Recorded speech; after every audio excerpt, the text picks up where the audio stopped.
Hi, I'm Sanjay Nagchaudhary, Development Lead for the IBM App Connect Enterprise product.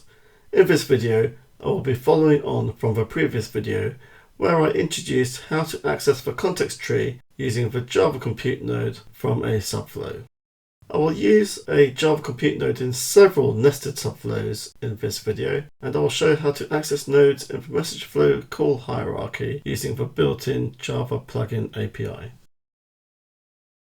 In an earlier video, I introduced the context tree and gave an example of how to access payload data from earlier nodes in the message flow by using the Java Compute node.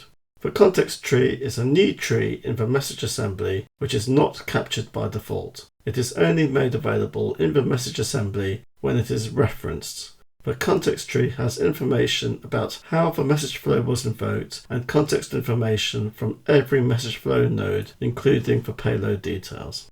In ACE version 13.0.5.0, the Java plugin API has been updated to allow access to the context tree. This allows the Java Compute node and Java plugin nodes to access the context tree.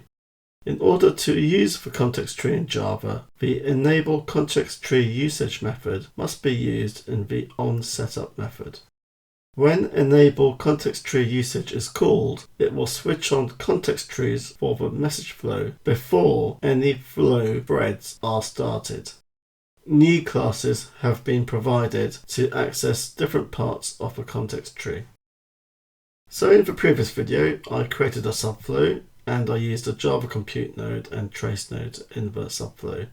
I used two input nodes in the parent message flow, and I showed a simple code change which allows you to access the input node without explicitly stating the name of the input node that is used. This was done by using the getInvocationNode method in the context tree object. So in this video, I will show a message flow which has several nested subflows. In each subflow, there is a Java Compute node which has not been named very well. Every subflow has the original Java Compute name as the node label. It's strongly advised that nodes are named appropriately and use unique names if possible. But in this case, unfortunately, there are several Java Compute nodes which have the same name across different nested subflows. However, there is a method called getNodeInLevel which can be used to cope with nodes that have the same node labels in the flow hierarchy, and it allows the use of a level name argument. So I will take you through a demonstration which shows how to use the getNodeInLevel method. So this was the flow from the previous video. I had a main message flow with two input nodes. I had a subflow node, and in the subflow node I had a Java Compute node, and I showed that in the Java Compute node I could use the method getInvocationNode to find the parent input node that was used. The code in the Java Compute node takes output from the input node, it takes output from each REST request node and forms a response. Each of these REST request nodes are sending a GET request to a REST API. The REST APIs are deployed to an integration server. The two REST APIs have been imported from a tutorial called Aggregation Nodes using REST Async Request Nodes with Backend Services. You can import that tutorial by opening the tutorials gallery, and if you search for REST, you can see the tutorial and you can then import the projects from that tutorial. As I mentioned, I was going to show how to cope with a situation where there are several nested subflows. So I'm going to take you through an application that I've already developed because it would simply take too long to show in a video. So I have the same message flow in another application, but I have several nested subflows. So let me take you through each one. So in this message flow, I have a subflow node, and it is calling a subflow called useContextInput. And in the use context input subflow, there is a Java compute node. It's just called Java compute. That's the default name. It hasn't been changed. And the code inside this Java compute node gets the input node using the get invocation node method. It gets the output data from the input node and it assigns it to an element. Set value is used on that element and then the output message assembly is formed. So at this point it's just got the payload data from the output of the first input node. It then calls another subflow, and the next subflow it calls is use context for backend 1. Again, there is a Java compute node, and again it has the default name Java compute. We strongly advise that you use appropriate names for your nodes, preferably unique, but in this case the default was unfortunately used. In this Java compute node, it is getting the output from the first REST request node from the main message flow, and it is getting the output from it and forming that in the output message assembly. And so that comes out of this subflow.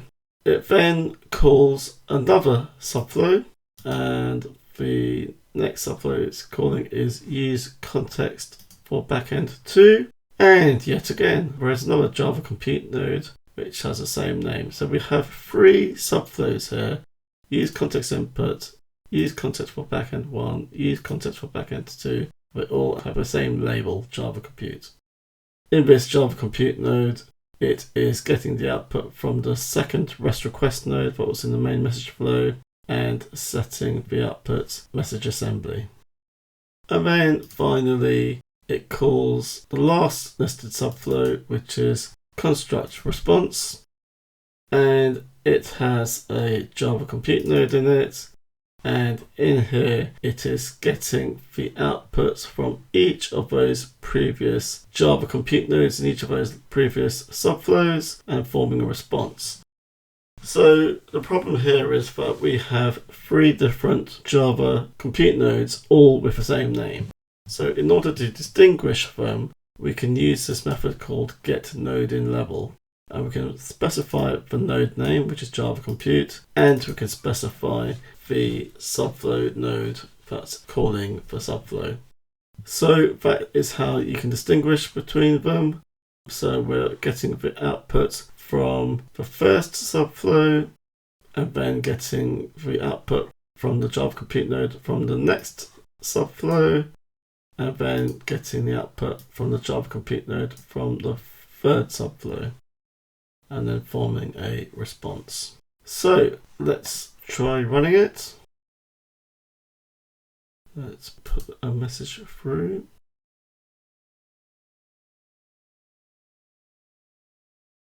So we've put the input message through and we have a response come back. And we can see that the context tree is in the message assembly. We can see the input node and we can see the different nodes in the main message flow. Let's drill down to each of the subflows. So the first one is the use context input. This has an input which contains the output of the second REST request node. And after this Java compute node, we can see that it constructs the output name Ben. Let's go to the next subflow, and after this Java compute node, we can see it constructs the output from the first REST request node, which is data from first REST API. And if we go to the next subflow, we can see that it gets the payload from the second REST request node. And if we go to the final subflow, which is construct response, we can see that it forms a response. and sends it back. So when you go back to the main message flow and look at the message assembly after the subflow node, you can see the response that was formed.